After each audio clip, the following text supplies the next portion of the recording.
রাস্তাঘাটে বের হওয়ার সময় তিনটা আমল করে আপনি বের হয়ে যাবেন, ইনশাল্লাহ ওই রাস্তাঘাটের বিপদ আপদ বালা মুসিবত থেকে আল্লাহ পাক আপনাকে হেফাজত করবে, রাস্তার অ্যাক্সিডেন্ট থেকে আল্লাহ পাক আপনাকে হেফাজত করবে।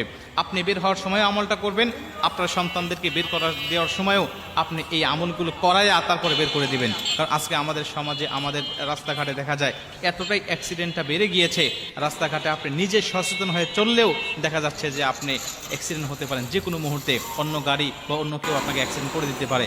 এই জন্য নবীজির শিখানো এই দোয়াগুলো, এই নিয়মগুলো পাঠ করে যদি আমি রাস্তাঘাটে চলতে পারি তাহলে আল্লাহ পাক অবশ্যই আমাকে হেফাজত করবে। যদি কোনোভাবেই অ্যাক্সিডেন্ট হয়েও যায় আল্লাহ পাক অবশ্যই এই অ্যাক্সিডেন্টটা আমার শহীদি মরণের কারণ করতে পারে। এজন্য এই দোয়াগুলো, এই নিয়মগুলো অবশ্যই আমাদেরকে পালন করা উচিত। প্রথম কথা হলো, যদি আপনি দূরবর্তী কোনো সফরে রওনা হন, যেটা আপনি সফরের জন্য রওনা হয়েছেন, কসরের অন্তর্ভুক্ত আপনি হয়ে গিয়েছেন, এমন যদি সফর হয়ে থাকে 15 দিনের জন্য আপনি 48 মাইলের অধিক আপনি অতিক্রম করবেন, এমন যদি সফর হয়ে থাকে, প্রথম আমল হলো